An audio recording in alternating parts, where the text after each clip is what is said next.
ఇవాల్టి మన కథ అనాతో ఐశ్వర్యం. ఒక గ్రామంలో రత్తయ్య అనే పాలేరు ఒక భూస్వామి దగ్గర పనిచేసేవాడు. అతను భూస్వామి పశువుల శాలలోనే ఒక మూల పెళ్ళాం బిడ్డలతో కాపురం ఉంటూ తన రెక్కల కష్టంతోనే సంసారం ఈదుకుంటూ వస్తున్నాడు. ఒకనాటి రాత్రి రత్తయ్యతో అతని భార్య, ఎన్నాళ్ళు గడిచినా మనకు కడుపుకే జరగకుండా ఉంటే రేపు పిల్లల గతి ఏమయ్యేటట్లు, మనకిక మోక్షం లేదా అని అన్నది. దానికి రత్తయ్య, వ్యాపారం చేస్తే ఎంత డబ్బైనా సంపాదించవచ్చు, కానీ వ్యాపారం చేయాలంటే డబ్బుండాలి.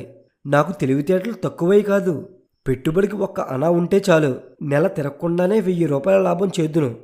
కానీ ఆ అనా ఏది అన్నాడు. నువ్వు చేస్తావో లేదో తర్వాత విషయం, మన బతుకులకు ఆ అనా కూడానా అన్నది రత్తయ్య భార్య. భార్యాభర్తల మధ్య జరిగిన ఈ సంభాషణ గోడ అవతల ఉన్న భూస్వామి చెవులు పడ్డది.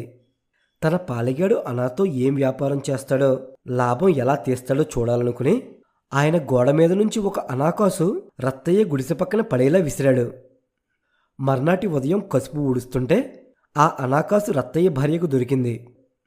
ఆమె దాన్ని తీసుకుపోయి భర్తకు చూపుతూ, అనా ఉంటే పెట్టుబడి చేసి లాభం తీస్తానంటివిగా, ఇదిగో అనా అని అతడికిచ్చింది.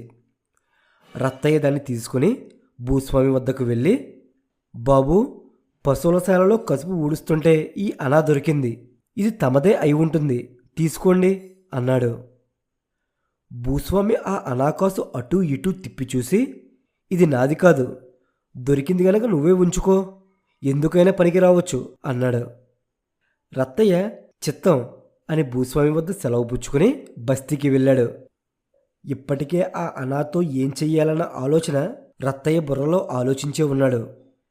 ఇలా బస్తీకి వచ్చిన రత్తయ్య ఆ బస్తీలో పేదవాళ్లకు చిన్న మొత్తాల్లో అప్పులిచ్చేవాళ్ళు ఉన్నారు.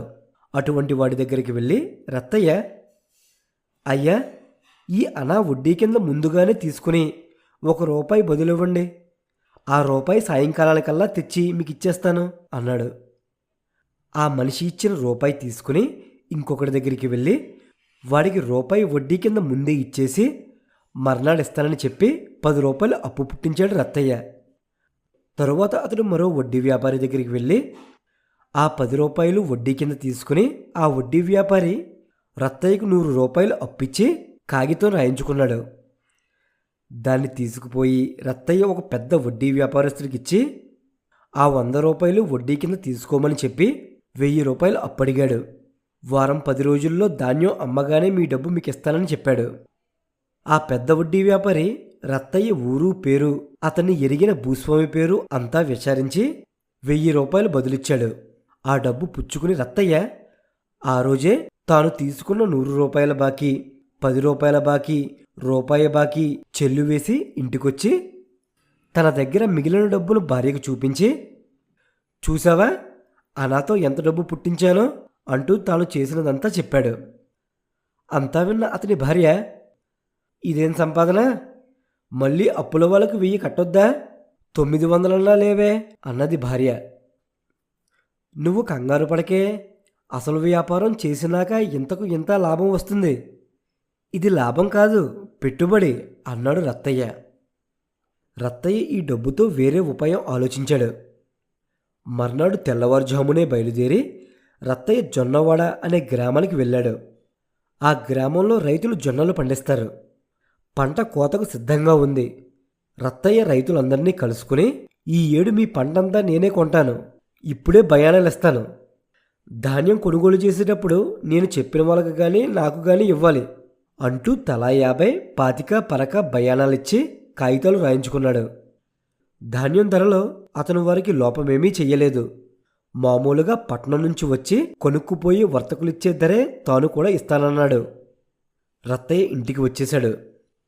అతని భార్య రత్తయ్యను ఆ 900 ఏం చేసావని అడిగింది. దానికి రత్తయ్య, ఆగే, ఇప్పుడే కదా వాటిని పని చేయడం మొదలుపెట్టాయి, అప్పుడే తొందర ఎందుకు, కొద్ది రోజులాగు నువ్వే చూస్తావుగా అన్నాడు. తన మొగుడు ఏం చేస్తాడోనని ఆమెకు భయం పట్టుకుంది. అలాగే దిక్కులేని వాళ్ళం ఇప్పుడు ₹1000 ఎలా అని ఆలోచించసాగింది. ఇలా 2-3 రోజులు గడిచాయి.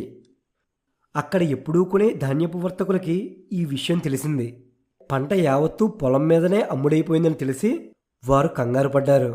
ఎందుకంటే ఈ ధాన్యం మీద తీసే లాభాలతో వాళ్ళు ఏడాది పొడుగునా హాయిగా బతుకుతారు. జొన్నవాడలో పండే ప్రతి గింజకు ముందే బయానా ఇచ్చినవాడు పలానా గ్రామంలో ఉండే రత్తయ్యని వర్తకులకు తెలిసింది. వారు అతన్ని వెతుక్కుంటూ వచ్చి, మా కడుపు కొడితే నీకేం లాభం? మేము తాత ముత్తాతల నాటి నుంచి ఈ ధాన్యం వ్యాపారం చేస్తున్నాం. నువ్వు చూడబోతే ఈ వ్యాపారానికి కొత్తవాడివి. అందుచేత ఆ ధాన్యం మాకు వదిలిపెట్టు అని బతిమలాడారు. దానికి రత్తయ్య, అవును, నేనైనా అంత ధాన్యం ఏం చేసుకుంటాను? మారుబేరానికి అమ్ముకోవలసిందే. వ్యాపార ధర్మం మీకు తెలియనిది కాదు కదా. నేను ఇంత ధరకు కొన్నాను. అంతకంటే పెచ్చువేసి ఆ ధాన్యం నా దగ్గర నుంచి మీరే కొనుక్కోండి అన్నాడు రత్తయ్య. వర్తకులు కొద్దిసేపు ఆలోచించి దారికి వచ్చి రత్తయ్యకు 1000 రూపాయలు మిగిలేటట్లు ధాన్యం ధర నిర్ణయించారు. రత్తయ్య వారి దగ్గర తీసుకున్న డబ్బులో నుంచి వడ్డీ వ్యాపారస్తుడికి 1000 రూపాయలు తిరిగిచ్చేసి మిగిలిన 1000 పెట్టి కొంత పొలం కొనుక్కుని ఇల్లు వేసుకుని పెళ్ళాం బిడ్డలతో సుఖంగా జీవించాడు. రత్తయ్య అన్నంత పని చేసినందుకు భూస్వామి ఎంతో సంతోషించాడు.